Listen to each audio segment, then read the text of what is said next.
It was supposed to be an ordinary Friday night. Marissa Langley, a second-year political science major at Braylock University, texted her roommate just before 11:20 p.m. The message was short, casual. She was getting a ride from a classmate to a small off-campus party in Caro Hill. Nothing about it raised concern. The neighborhood was only a 15-minute drive from campus. She said she'd be back late, or maybe not at all, depending on how things went. Her roommate, half asleep, replied with a thumbs-up emoji and rolled over. That was the last confirmed contact anyone had with Marissa Langley. The next morning, there was no sign of her. Her bed was untouched, but that wasn't unusual. It wasn't rare for students to crash on couches or stay over at off-campus apartments after parties. Her roommate figured she'd be back before noon, maybe hungover, maybe with a story about a bad DJ or cheap beer. By the time Saturday turned to Sunday, though, she started texting. No reply. Still, she held off calling anyone. Students went dark all the time. Dead batteries, long naps, spontaneous road trips. It wasn't until Monday morning, when Marissa missed her political theory lecture, a class she'd never skipped, that the alarm truly sounded. Campus security was the first to respond, then the local police. They traced her phone's last ping to a wooded area behind the university arboretum just before midnight on Friday. The trails there were public but poorly lit, often used by runners during the day and rarely anyone after dark. The final signal wasn't from the party location in Caro Hill. It was a wooded bluff with a single park bench overlooking the reservoir. The timestamp, 11:42 p.m. After that, her phone either died, was shut off, or destroyed. There was no evidence Marissa had ever made it to the party. Officers interviewed students who hosted the gathering, a loosely organized house party shared on group chats. No one remembered her showing up. Her name wasn't on the door list. There were no photos of her in any Instagram stories from the event, no background glimpses, no Snapchat locations tagging her in the area. One student vaguely recalled hearing someone mention her name, but couldn't place when or where. The classmate she'd mentioned, Greg Tullman, admitted he'd offered her a ride, but claimed she backed out at the last minute, said she got weird, and told him she'd find another way. Her Uber account showed no confirmed trip. There was a ride request logged at 11:19 p.m., but the driver canceled 5 minutes later after no one showed. The app's location history matched the last phone ping, the Arboretum entrance, not her dorm or Caro Hill. Police asked Greg to clarify his timeline. He insisted they never met up that night, that maybe she changed her mind or walked off somewhere else. But the details were hazy. Investigators noted gaps in his story. He hadn't saved the text conversation, and his phone history was wiped clean days later during a factory reset. He said it was unrelated. Flyers went up. Students organized search teams. Volunteers swept the trails and surrounding creeks. Drones were brought in to scan the tree canopy and marshy undergrowth. Nothing. No clothing, no blood, no broken branches suggesting a struggle. It was as if Marissa had stepped into the woods and vanished. Her parents arrived 2 days after the report. Her mother, Donna, stood outside the police station gripping a printed photo of her daughter and told reporters she wasn't leaving without answers. Her father stayed quiet. People searched, then stopped. Days turned into weeks. The semester ended. Summer came. Without a last confirmed sighting, without video, witnesses, or evidence of a crime, the case stalled in limbo. It was classified as a missing person under suspicious circumstances. The lead detective called it a vanishing with no anchor. Campus chatter faded by fall. New students arrived, old ones moved on. Greg Tullman stayed in town, but transferred his credits to another university by spring. His name lingered in whispers, in comment sections, in subreddit threads, always with an asterisk. But without a body, without evidence, the case remained frozen. And in the thick woods behind the Arboretum, the path where her phone last spoke grew over with vines. Police started at the source, the party itself. It had been held in a rented duplex off Whitmore Street in Caro Hill, a neighborhood known more for cheap housing than safe parties. Roughly 40 to 50 students had filtered in and out that night, mostly underclassmen, a few locals, and several people who weren't on any guest list. No official host, just a flyer circulated through group chats, vague directions, and word of mouth. When investigators arrived days later, the only thing consistent was how little anyone remembered. Some were blackout drunk. Others had never met Marissa. Most didn't even know her name. Greg Tallman was questioned again. He stuck to his story, that he and Marissa had texted earlier in the evening, planned to meet outside her dorm, but she bailed. Claimed she texted saying she felt off and might not go. He deleted the thread before police could see it, said he didn't think anything of it at the time. That he went to the party alone. He admitted to drinking but said he left early. No one could definitively place him there. One student recalled seeing a guy matching Greg's description, but only briefly. When shown his photo, the same student hesitated, then said they weren't sure. As for Marissa, no one at the party remembered seeing her. No photos showed her in the background, no texts or tags. A review of Wi-Fi connections from the duplex router showed dozens of device logins, but none matched Marissa's phone. Her digital footprint ended the moment it left the dorm, except for one thing, her Snapchat history. Investigators gained access to her account through parental recovery and found a snap sent at 11:41 p.m. The image was simple, a dimly lit sidewalk, a lamppost, and what looked like tree branches in the corner of the frame. The caption, "Waiting." That was it. The next message, an unfinished reply to a friend, froze at 11:42 p.m. Half a sentence, no punctuation. That was when her phone stopped transmitting. No location, no data, no signal. The tech team believed it was shut off, not powered down normally. Whether by force, water, or destruction, they couldn't say for sure. But the implication was chilling. Something happened in that 1-minute window, and whatever it was, it silenced everything. Marissa's parents arrived the following morning. Her mother pleaded with local reporters for help. Her father quietly coordinated with police, pushing for expanded search zones. A base was set up on campus, then moved toward the Arboretum when phone data placed her final ping at the entrance. Volunteers scoured the trails with flashlights and maps. Some combed through drainage ditches. Others traced the paths leading to the old railway bridge at the forest's edge. Rain had fallen the day after her disappearance, 2 inches in under 6 hours. Any footprints were long gone. Trail cameras were installed across the Arboretum years earlier after a string of vandalism reports, but when police checked, all 4 cameras covering the upper loop were down. Faulty batteries, no footage. It felt like a coincidence, but not a good one. One detective called it a perfect storm of bad timing. The only camera still active captured a blurred car pulling into the lot around 11:30 p.m., but the license plate was unreadable, and the car never parked. It looped once and left. The timeline stretched thin. The last confirmed digital activity from Marissa was 11:42 p.m. The last potential sighting, unconfirmed, was a jogger who claimed to see someone standing by the tree line near midnight, but they couldn't describe the person clearly. No jacket color, no bag, no facial details. It might have been someone else, might have been no one at all. Investigators couldn't verify it. Every thread pulled seemed to unravel into water, fog, or drunken memory. The university issued a campus alert urging caution and expanded late-night security patrols. Students lit candles on the Arboretum steps. A vigil was held near the main fountain. Marissa's photo, a candid shot of her laughing with a coffee in hand, began appearing on lampposts, cafeteria bulletin boards, and digital billboards downtown. Her name trended for 3 days. And then, slowly, it didn't. With no sighting, no video, no forensic trail, the search faltered. Officers began using the word presumed in quiet tones. Privately, one investigator admitted they were chasing shadows, a case with no body, no crime scene, and a growing silence that felt too complete to be accidental. The trail didn't go cold. It had never warmed up. And behind the Arboretum, the trees stayed quiet. 6 days into the search, police brought in dogs trained in human scent detection.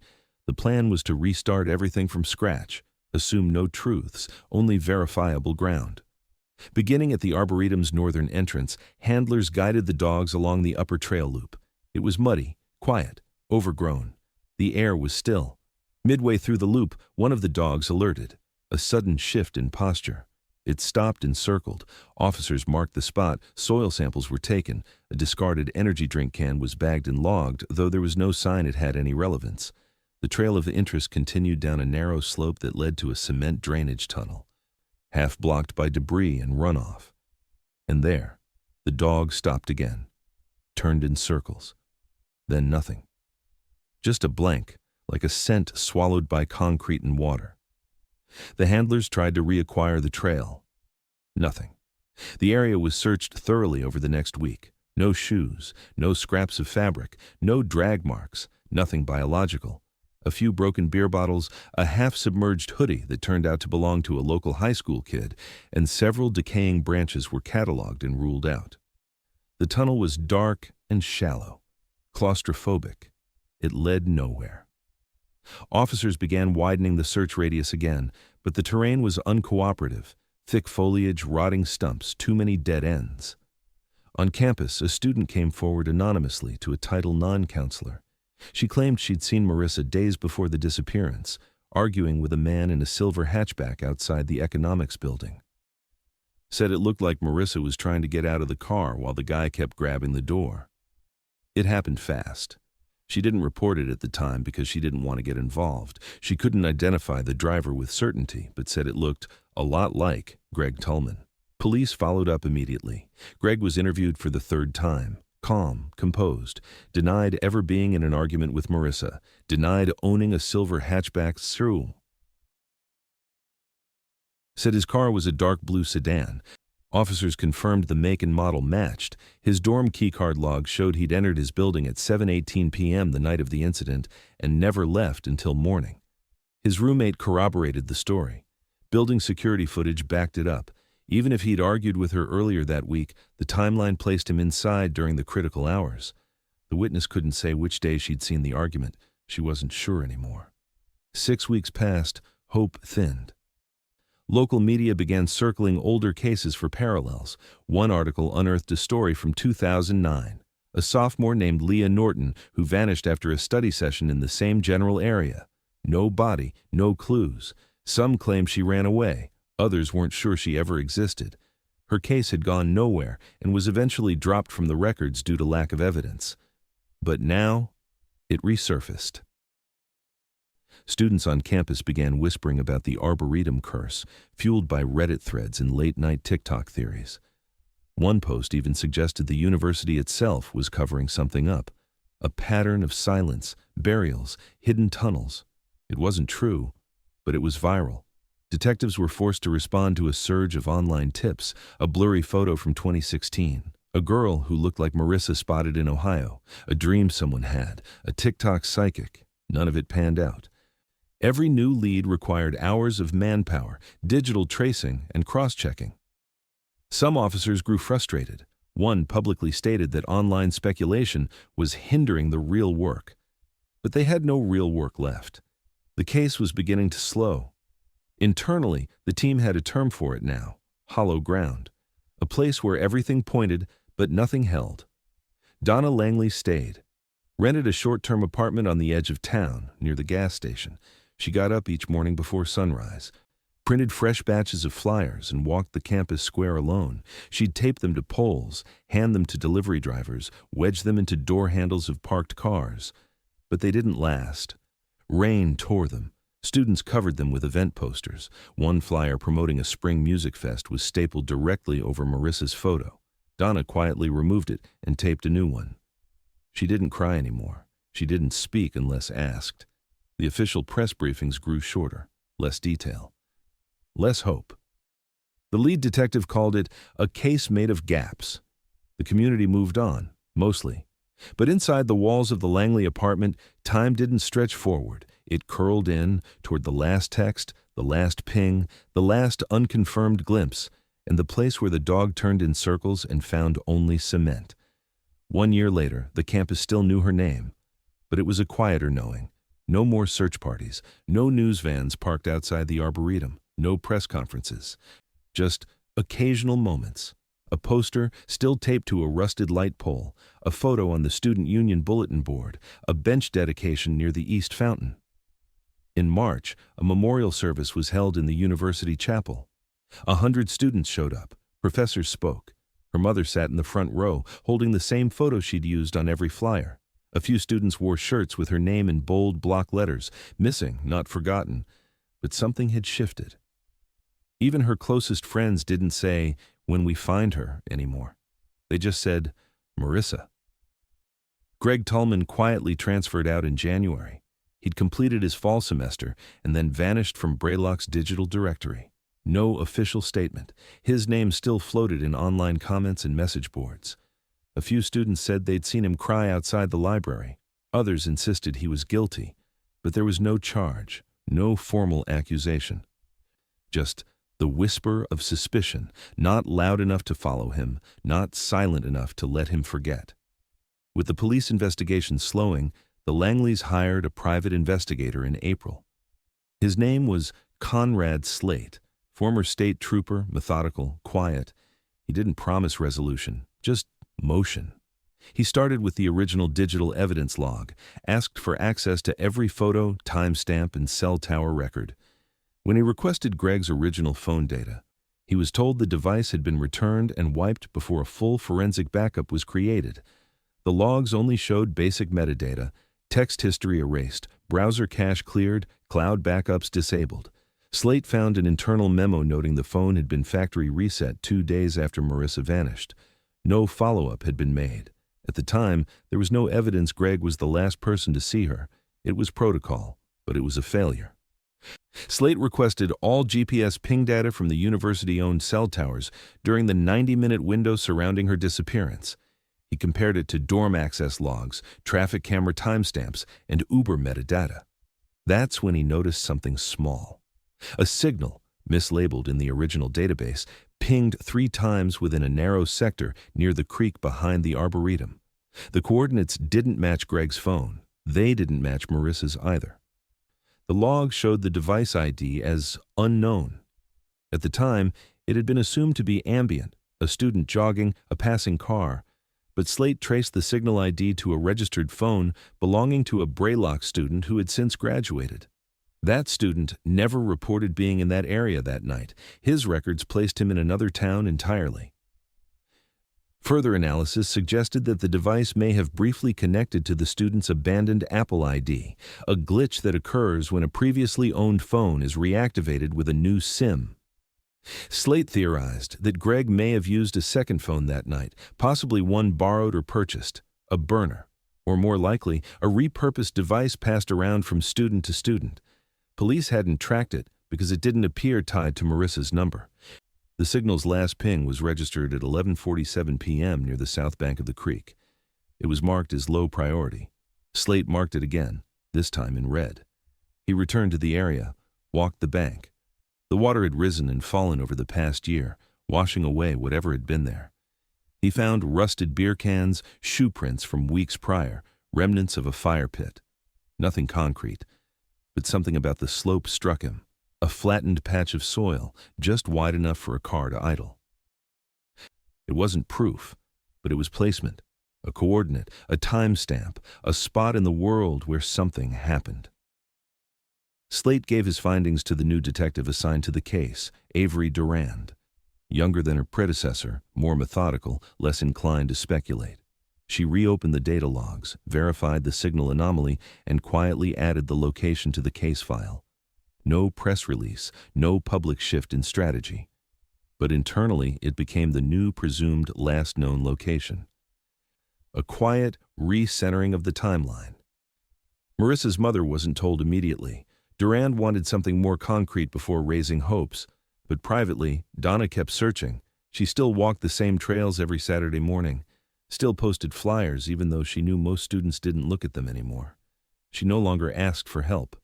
She just kept moving, back and forth through the same paths, as if her daughter had left something behind, just small enough to miss the first time. It started as a whisper, passed across a dorm room floor on a rainy April night in the second spring since Marissa vanished. A freshman girl, barely halfway through her first year, broke down crying during a late-night conversation with her resident advisor. She said she hadn't meant to keep it in, but it had been eating at her for months. During a family argument over winter break, her older brother, once a Braylock student himself, had shouted something he couldn't take back. That he and his friends had been there that night, that they covered something up, that it wasn't supposed to happen. The RA documented the disclosure, unsure whether it was rumor or relevance, and reported it through the university's threat and safety protocol. Within 48 hours, the information reached Detective Avery Durand, who flagged the brother's name immediately. Jonah Lerner, former student, left Braylock the semester after Marissa disappeared. And more importantly, a known associate of Greg Tallman, interviewed once during the early investigation, had claimed no knowledge of anything related to Marissa, just vague familiarity with the party scene. His name had faded into the background, until now. Durand requested an immediate re-interview. Jonah was contacted in his hometown, now working part-time at a bike shop, no longer enrolled in school. This time, his demeanor had changed, no longer defensive, but uneasy. He denied the allegation flatly, said his sister misunderstood, exaggerated, but under quiet pressure, with his parents in the other room and a recorder on the table, Jonah admitted something he hadn't said before, that he had been in a car that night, that Greg had called him around midnight, panicked, told him to drive, told him to bring someone else. They'd gone to the wooded area behind the arboretum, just for a few minutes. He said he didn't know why, said they didn't see anyone, said it was just to talk. When asked to map the route they took, Jonah pointed to the back service road off Wexley Street, a gravel path that looped around to the southern edge of the arboretum just behind the creek. Detective Durand cross-referenced the coordinates with the previously overlooked GPS pings discovered by the private investigator the year before. The path matched. So did the timestamp, 11:47 p.m. That narrow window where Marissa's digital presence had gone dark. And now, for the first time, someone had placed Greg Tallman and others at that precise location. Durand filed for a new search warrant the same day, this time not for devices or dorm rooms, but for the wooded section along the creek bed. It had been scanned before, lightly. Visual sweeps, a few dogs, no excavation. But now it became the center. The search classification was formally changed. The case shifted, with new paperwork, to reflect what investigators now believed, that this was no longer simply a missing person case, but one involving suspected unlawful disposal of human remains. Specialized cadaver dogs were brought in from out of state. The university granted temporary access to the land, and law enforcement teams arrived quietly before sunrise to avoid student attention. Grid markers were placed, soil density scans began, and beneath it all, Jonah Lerner was placed under conditional immunity, encouraged to keep talking, to tell the full story. He didn't. Not yet. But what he had said was enough to change everything. Marissa's family was notified that the case had turned. Donna didn't cry. She simply nodded on the phone, packed her bag, and returned to Braylock. She arrived before sunset and stood silently at the edge of the marked perimeter. Officers didn't stop her. She didn't speak to the press. She simply waited, like she had every weekend for 2 years. But this time, something was different. The area wasn't quiet anymore. There was motion, tools, evidence bags, flags stuck in soil. For the first time in over 700 days, there was a direction, not a theory, not a feeling, but a real place, a real timestamp, and a real voice, quiet, shaking, that had finally cracked. The woods behind the arboretum, once walked and forgotten, now marked with orange ribbon and hollow silence, had become something else. They weren't just a last known location anymore. They were a crime scene. The call came from a number Detective Durand didn't recognize. A retired forest maintenance worker named Wesley Grant, now 72, living alone in a farmhouse outside Braylock, had seen the news coverage of the renewed search.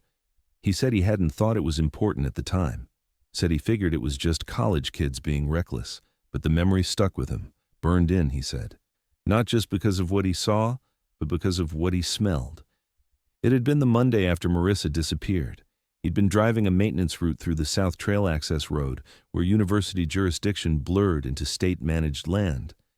Heavy rain had started mid-morning, already turning the gravel to mush. That's when he saw the car, silver or gray, parked awkwardly on the side of the trail, angled like it had slid. 2 college-age guys were standing near a barrel. Smoke rose even in the downpour. Grant slowed, rolled down his window, asked what they were doing. One of them said it was trash from a party. The other just stared at the fire. Both looked jumpy, twitchy. They were soaking wet but wouldn't leave the fire alone. What stuck with him most wasn't the barrel or even the fire in the rain. It was the smell. Acrid. Wrong. Not just plastic. Not just wet cardboard. Something else. He couldn't name it then, but he could now. Hair. And something like rotting leather. At the time, he chalked it up to teenagers burning garbage. Didn't call it in. He was tired. Near retirement. But when he saw the news, saw the marked quadrant, saw the spot, it was the same trail bend, the same patch of ground. He couldn't ignore it anymore. Detective Durand logged the statement, time-stamped it, and within 24 hours requested another pass with cadaver dogs, this time hyper-focused on the southeast quadrant near the creek's curve. The dogs arrived with new handlers and no exposure to prior scents. It didn't take long. Near the spot Grant described, a slight depression beside a moss-covered log, one of the dogs froze. Then another. Both alerted. Soil samples were taken immediately. A forensic team followed with a probe tube, extracting core columns for lab testing. Results came back the next afternoon. Elevated phosphate levels, unnatural concentrations of sodium and calcium, chemical patterns consistent with human decomposition. It wasn't a body, not yet, but it was something. Biological presence. The soil had recorded a trace of something buried, burned, or broken down. The science was clear. This place had held death. The ground was soft from weeks of rain and spring thaw. Excavation began slowly, in grids. The topsoil was removed by hand. Shovels, brushes, trowels. Nothing rushed. Officers wore masks. They didn't speak much. Each new inch of disturbed earth was logged, photographed, preserved. Forensic archaeologists arrived from the state lab to oversee recovery. The site was no longer theoretical. It had entered the realm of evidence. The university issued a statement acknowledging the cooperation with authorities. The press began circling again. Students whispered about what might be found. Rumors returned with force. The TikTok theories reignited. But inside the perimeter, work continued without spectacle. Quiet and precise. Bags were filled with fragments, burnt cloth fibers, singed hair, a half-melted phone case. The plastic had fused, unreadable. Still, it was tagged, logged, and sent to the lab. Every item told a story, even if the story wasn't complete yet. When the news reached Donna Langley, she was sitting outside her temporary apartment near campus. She didn't ask questions. She just showed up at the site and stood behind the caution tape, watching the trees sway above the dig site. A volunteer coordinator offered her a chair. She refused it. Officers didn't approach. She stayed for hours, as if the ground itself would eventually say what needed to be said. Inside the command tent, Durand pinned a photo of the barrel from the original 2009 campus fire ordinance violations. Same make, same brand. If someone brought that barrel out there, it hadn't been for trash. It had been for time. To buy it, to erase something. But the fire hadn't finished the job. The soil had remembered. And now, layer by layer, the ground was beginning to speak. It took 5 days of careful excavation to reach it. The team had already found surface traces, scorched fibers, melted casing, chemical residue. But the deeper layers held more. Around 6 feet down, just beyond the reach of natural soil disturbance, a metal detector chirped. Digging shifted from shovel to trowel. What they uncovered was not a body, but a duffel bag, military issue, faded green, caked in earth. It had been double-wrapped in black contractor bags and partially insulated with wet insulation foam. Whoever buried it had tried to slow decomposition, had tried to hide it, not dump it. The smell released when the seal broke was immediate, sour, chemical, sharp. Inside were burned remains, the charred waistband of jeans, scorched canvas, clumps of melted synthetic fibers, pieces of a phone, visibly blackened but largely intact. Most chilling were the small bone fragments embedded in fabric, brittle, fragile, unmistakable. A forensic odontologist was called immediately when what appeared to be 2 molars were recovered, cracked, but preserved. It didn't take long. Dental records confirmed what everyone already feared. Marissa Langley had been found. The phone was the next focus. Despite fire damage, the internal memory chip survived. Forensic technicians extracted data by hand, disassembling and isolating the logic board under a microscope. It took 72 hours. The result, several corrupted files, but one unsent video and 6 deleted text threads partially recoverable. The texts painted a fractured timeline. One sent to a friend at 11:38 p.m. Something's off. Another, deleted before sending, was still recoverable in cache. He's acting weird, said we have to go back. No names, no locations. But then came the video, 24 seconds, recorded just after 11:40 p.m. Most of it was visual chaos, a bouncing frame close to the ground, possibly the phone slipping or falling. There were flashes of light, shapes, movement. The sound was clearer, wind, breathing, and a male voice, low and hurried, saying, "Get back in the car." What followed was crying. No screaming, just crying, then static. And then it ended. For investigators, it was enough. The case was formally reclassified as a homicide. The discovery changed everything, not just because Marissa was now confirmed dead, but because the evidence suggested coercion, not accident. Someone had tried to control her, someone had buried her, and someone had burned enough to delay the truth for 2 years. Detective Durand authorized a full re-interview of Greg Tullman, but by the time officers attempted contact, he was gone. No longer living at the listed address. His university records showed withdrawal from his current program 3 weeks prior. The number on file went straight to voicemail. A visit to his parents' home confirmed their knowledge of the investigation. They declined to speak. A legal representative issued a brief statement. Mr. Tullman is cooperating fully and will not comment until advised. No one had said he was guilty, no warrant had been issued, but silence, once again, had returned. Back at the dig site, recovery teams continued searching the surrounding area. Soil samples near the duffel showed chemical presence consistent with fire accelerants, possibly gasoline or lighter fluid. It wasn't amateur work. It was calculated.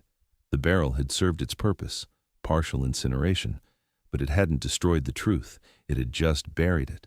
News of the discovery spread fast.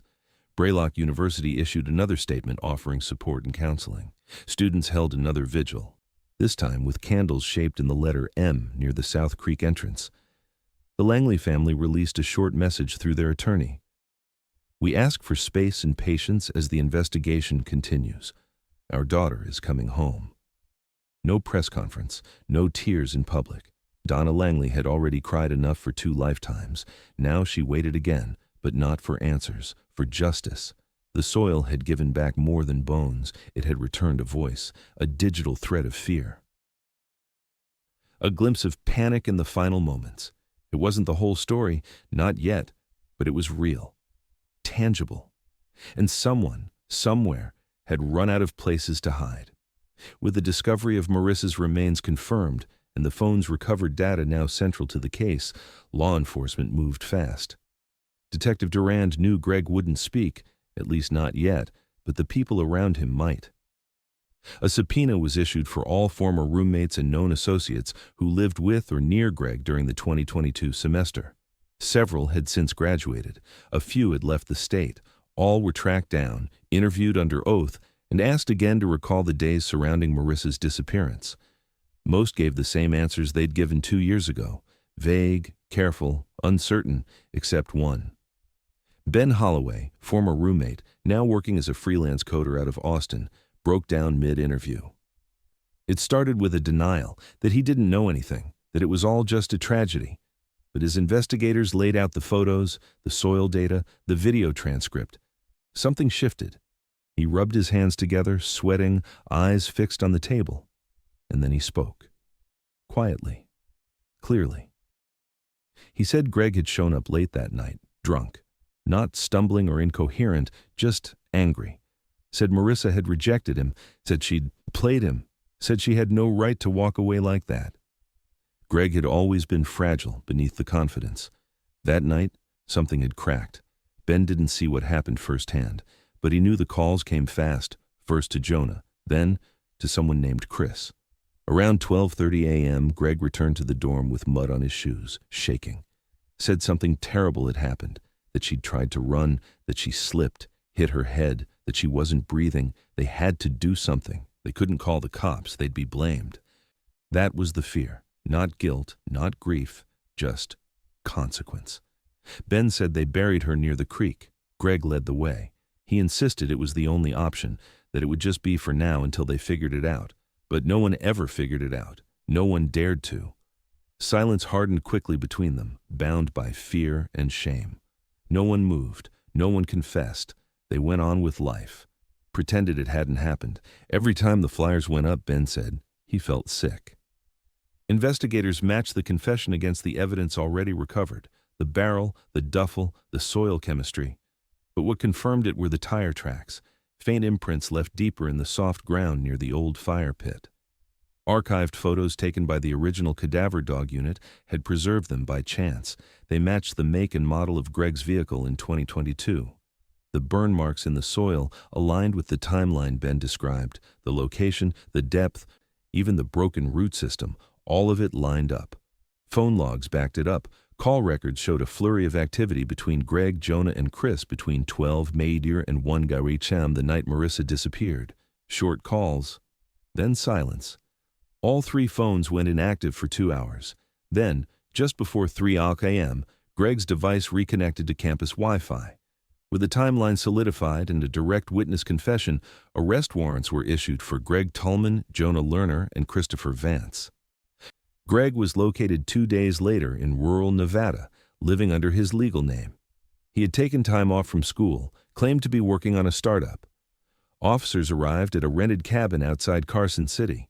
He didn't run, didn't speak, just opened the door and stared at them like he'd been expecting it. He was thinner, unshaven. His hands trembled as he was cuffed. He asked no questions, didn't ask about lawyers, didn't ask who else had talked. He looked past them, at the sky, at nothing. When the officer read him his rights, he nodded once. When asked if he understood, he said yes, and then went quiet. Back in Braylock, word spread quickly. Students reacted with anger, shock, relief. Some called it closure, others weren't sure. Donna Langley, upon hearing the news, didn't respond publicly. She simply walked to the Arboretum gate, placed a small candle by the trail entrance, and sat beside it until the flame burned out. She had no words for the press. She just waited. Again, this time not for a body or a voice or a signal, but for the justice that had taken 2 years to surface through silence, fear, and one cracked voice that finally couldn't hold the weight anymore. The indictment landed like a hammer in the quiet town of Braylock. For 3 years, the case had been suspended in rumor, online speculation, and half-truths. But now it was real. 3 names, 3 faces, printed on every news banner: Gregory Tolman, Jonah Lerner, and Christopher Vance. They were no longer just whispers from dorm rooms or lines in police transcripts. They were defendants in a courtroom, charged with involuntary manslaughter, obstruction of justice, and the unlawful disposal of human remains. It was the beginning of something the Langley family had waited far too long to hear: accountability. The prosecution wasted little time laying out the foundation. Forensic analysts took the stand first, explaining in clinical detail how the iPhone, scorched but not destroyed, had yielded fragments of truth, deleted text strings, a corrupted but recoverable 24-second video, metadata pointing to the exact window when Marissa Langley's voice was silenced. One exhibit showed the incomplete text. "He's acting weird, said we have to go back," followed by nothing. Another displayed the short video. On the courtroom screen, blurred shapes and muffled audio filled the space. Then came the words no one could forget, a male voice saying, "Get back in the car." The sound of crying, then static. For the jury, it was more than enough to see the line from suspicion to certainty. For Marissa's parents, sitting rigid in the front row, it was a wound reopening. Donna Langley pressed her palms together, gripping so tightly her knuckles turned white.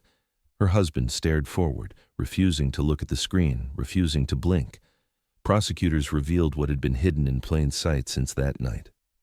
Greg's call logs showed a flurry of desperate activity between midnight and 2 in the morning, multiple calls to Jonah and Chris, then silence. At 2:56 a.m., his phone reconnected to the university Wi-Fi, its battery at 19%.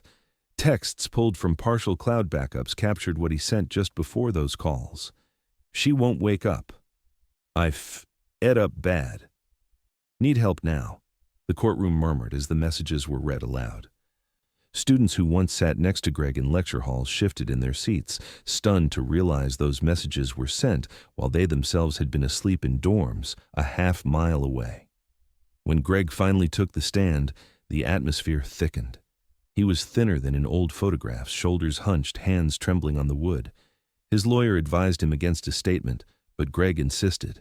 The words that came out were quiet, halting, but unshakably plain. He confessed. He said Marissa had agreed to ride with him, but things had soured almost immediately. She'd told him she didn't want to go to the party. She wanted to leave. He didn't want to hear it. He admitted he grabbed her when she tried to step out of the car, said she pulled away, slipped in the mud, and hit her head hard against the ground. He crouched over her, expecting her to stand up, to curse at him, to storm off, but she didn't move. He shook her, called her name. Nothing. His first thought wasn't to call for help. It was to protect himself. He thought of his record, his parents, the consequences. So instead of dialing 911, he dialed his friends. Jonah and Chris arrived, and together they carried her deeper into the woods. They wrapped her body. They dug quickly, clumsily. Then they left her there, returning days later with a barrel, fuel, and a plan to make the mistake vanish. Greg admitted he never believed they'd get away with it forever. But fear, he said, makes silence feel safer than truth. The defense leaned on youth and panic, on the argument that it was never meant to be a killing, that it was a terrible accident compounded by immaturity and fear of the system. They spoke of futures lost, of young men who made irreversible mistakes in the shadow of adrenaline and alcohol. But the prosecution countered with blunt precision. Marissa didn't choose silence. They did. The weight of that choice hung over every testimony. Then came the moment that broke the courtroom. The audio clip was played again, this time as part of the prosecution's closing argument, the voice commanding, "Get back in the car." The muffled sobbing, the abrupt cut. It lasted less than half a minute, but it filled every corner of the room. Donna's shoulders shook as tears ran down her face. Her husband placed his hand on hers, but kept his gaze fixed forward, as if watching a daughter's last seconds through the grain of courtroom wood. Several jurors wiped their eyes. The silence that followed was heavier than any word spoken that day. When sentencing came, the judge did not soften. He acknowledged the defendants' ages, their lack of prior records, the claims of panic. But he also pointed to the 3 years of deception, the deliberate burial, the effort to burn, erase, and deny. The tragedy, the judge said, is not only what happened in that clearing, but what happened afterward. The silence was the crime within the crime. Greg was sentenced to 12 years in state prison, eligible for parole after 8. Jonah received 7, and Christopher 6, both with probation and mandatory psychological treatment after release. None of them looked at the Langley family as the sentences were read. None of them spoke. For the Langley family, the outcome was a mixture of relief and exhaustion. Justice had been delivered, but no sentence could balance the scale. Outside the courthouse, Donna gave no statement. Instead, she walked with quiet steps to the Arboretum entrance, lit a candle, and placed it at the trailhead where Marissa's phone had last spoken. She stayed until the wax burned to glass, then walked away in silence. Back on campus, students gathered around the memorial bench and left flowers, handwritten notes, and photos. Some wore faded shirts from the original vigil in 2022, colors washed out but messages intact. Others came for the first time, having only heard pieces of the story. A tree planted in Marissa's name now cast a small shadow across the bench. Someone etched new words into its surface. She was never lost. She was waiting to be heard. 3 years in the earth had stolen her voice, but it had not erased it. The phone, the soil, and the cracks in conscience had finally spoken for her. 3 boys carried the weight of silence into prison. One family carried the echo of their daughter's last text into forever. And in the clearing where volunteers had once walked past her grave without knowing, people came to sit quietly, to remember, and to listen to the silence that remained, a silence that finally had a name. By late summer, the case had cooled again, not from neglect but from finality. The trial was over. Sentences had been read. 3 years of speculation, excavation, confession, and courtroom silence had concluded with convictions. But the full public reckoning came not from a courtroom or a headline or a press conference.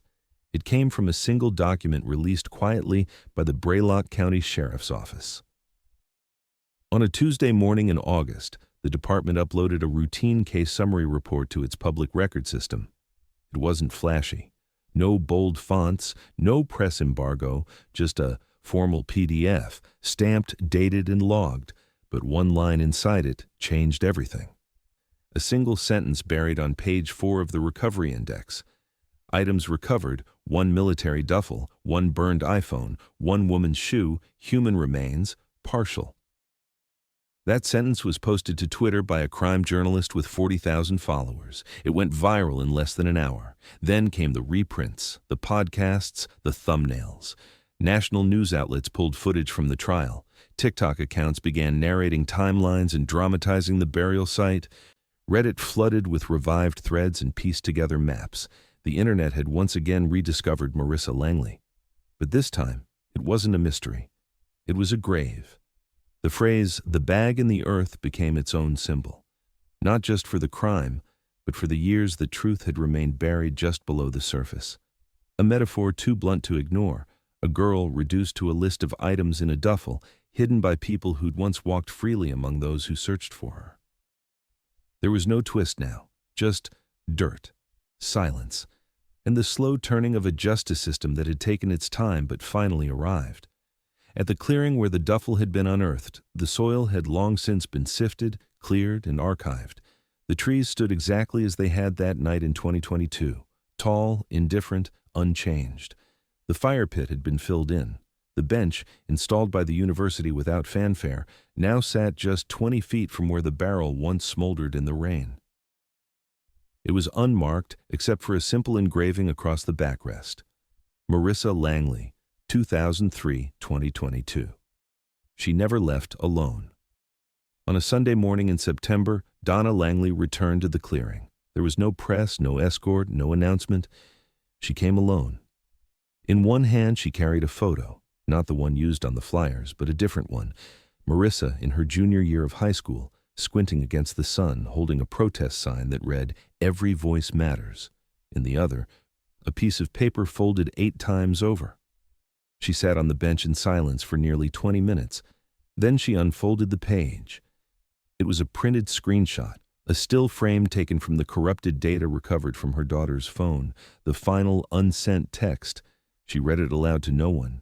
"Something's wrong. He won't let me out. I'm scared." No one else heard it, but that didn't matter. It had been said, finally, out loud, in the place where it had tried to be said 3 years earlier, through touchscreen and static. The forest didn't respond, but something shifted in the air. She placed the paper on the bench. She didn't cry. Not this time. She just nodded once to the trees. Then she stood and walked away. 2 days later, Braylock University announced the planting of a memorial tree near the trailhead leading into the arboretum. An American sycamore, fast-growing, roots that run wide. The grounds crew placed a plaque beneath it with a few chosen words, "In memory of Marissa." Let the truth grow deeper than silence. A separate initiative, the Langley Network, was introduced that same week. Emergency call boxes, anonymous reporting tools, revamped shuttle routes, and a campus-wide safety overhaul. No one officially tied it to the trial, but everyone knew why it existed. The students who arrived that fall weren't the same ones who'd lit candles in 2022. Many only knew the case through headlines or second-hand stories. To them, the Arboretum Trail was just another wooded path between the dorms and the science building. But some stopped. Some read the plaque. Some found themselves walking slower near the bench. Some sat. Most didn't speak. They didn't need to. Across campus, the crime had become more than a case. It had become a mirror. Students spoke differently about consent, control, and silence. Professors paused lectures to talk about power. Groups formed, not just to remember, but to protect. The culture, in quiet ways, had changed, but it wasn't just students who returned to the trail. Detective Avery Durand came back once, months after the trial ended. She stood at the edge of the clearing, watching as leaves gathered around the base of the bench.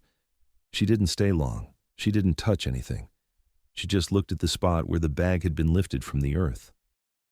The photo of it, still pinned in her office, had haunted her more than anything from the case, not the body, not the phone. But that duffel, sealed, silent, coated in soil, and buried 6 feet deep by boys who thought the woods could keep a secret forever. It hadn't. Because the ground remembered. The soil, the roots, the dogs, the scent, they all knew. It just took time. Time for guilt to crack, time for confessions to falter, time for a burned phone to be extracted, text by unsent text, time for one mother to keep walking, past trail markers, past lost leads, into the season where truth finally surfaced. The bench remained. Seasons changed. Rain came and went. The sycamore tree stood straighter every month, its roots digging into the same ground that had once hidden what should have never been hidden. Online, the case still lived, in forums, in threads, in YouTube titles. But to the people who had lived it, who had searched and waited and grieved without spectacle, the resolution was not a headline. It was that the truth had not rotted underground. It had waited, intact, incomplete, but still there. And now it had been heard.